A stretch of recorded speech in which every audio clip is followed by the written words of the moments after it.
Ntombenhle, down a little bit today, so the market down about 0.5% as we head into the afternoon, but it has been looking pretty strong lately. And the all share is still above 29,000. Do you think it's time for a bit of consolidation on this market? Yes, I think so, Stephen. We've had a very good run, and I think what we're seeing now is a psychological pullback where players in the market are just a little bit concerned about the run. There's some profit taking starting to take place also at the moment. And last night we also saw in the Dow that there was a bit of a pullback there just against the 11,000 psychological level. So yes, a general pullback all around in the market. Of course, we have had some pretty good news out recently. We had those jobs numbers out of the United States last Friday, 162,000 jobs created. So starting to see some positive traction on that front. We had the ISM Data out on Monday that was positive, but there are still some concerns in the market and specifically about Greece at this stage.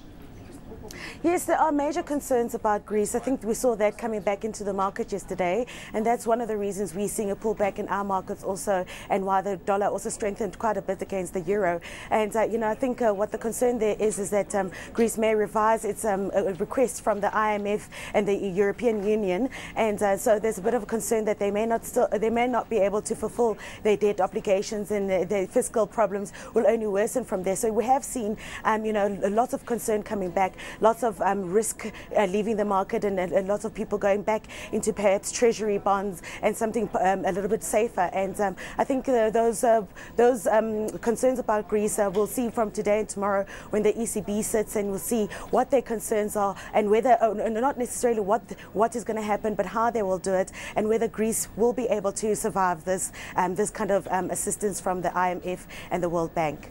Of course, we have the Bank of England and the ECB both meeting today and tomorrow. Is the feeling out there that interest rates will be left in check in both of those economies? Yes, I think the feeling is that there's still going to be a prolonged period of low interest rates. We got that assurance yesterday in the Fed's minutes that came out yesterday, and that was also what led the market. So there is an expectation that interest rates will be kept low for a long time. And also Japan came out saying that they may actually add some more stimulus into their market, some more fiscal stimulus into their market to try and improve conditions there. Whereas China is coming out. The advisor to their central bank said perhaps had some caution regarding the levels of interest rates out there, the levels of credit that there's in China. So there is some concern that side that we may see some tightening in China, whereas the rest of the world we may see some loosening policies, or perhaps just a maintenance of current policies. Of course, in the meantime, we had our interest rates cut last month. Of course, good news for consumers, and we've started to see those interest rate cuts feeding through to our vehicle sales numbers. We had vehicle sales figures out yesterday morning, and a nice improvement for March, and that's the third month in a row that we've seen a nice improvement in vehicle sales.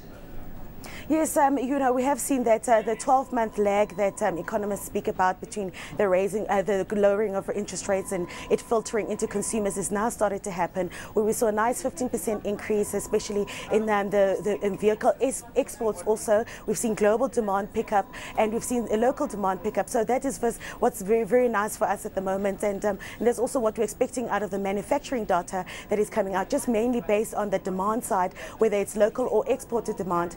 The only thing that is a bit of a risk at the moment is the currency, where it just does affect the competitiveness of our exports, but not so much. But considering where the rates are as far as the carry trades is concerned, where the rates are in the rest of the world. But yes, a nice recovery. We expect that to continue for a little bit longer as the demand side of the economy starts to pick up. Well, just back to the markets. Of course, we have US earnings season kicking off later this month, with Alcoa going to be the first company to report back. And of course, we need to see those earnings coming through from the US companies to justify the levels we've seen on the markets. What would you expect the markets to do in the meantime while we are waiting for earnings season to kick off? Yes, I think the 12th of April is when Alcoa kicks us off, and I think we will be expecting to see some recovery. We expect to see the companies that are showing reports there to be showing some kind of prolonged or sustained recovery in their books, and as well as for the directors what they the sentiments that they have in terms of the markets in which they operate, and also the sentiment around their products and whatever they deliver to the public. And so I think what we're waiting for, especially in the United States, is the US consumer to come back into play, and for them to increase. I mean, they do account for a large amount, let's just say, of the US GDP. So we do expect them to for some kind of positive news coming out as far as the consumer demand is concerned. So really, it's more demand driven at the moment than what the companies are doing themselves. Ntombenhle, we have to leave it there. Thanks very much for your time today. Thank you.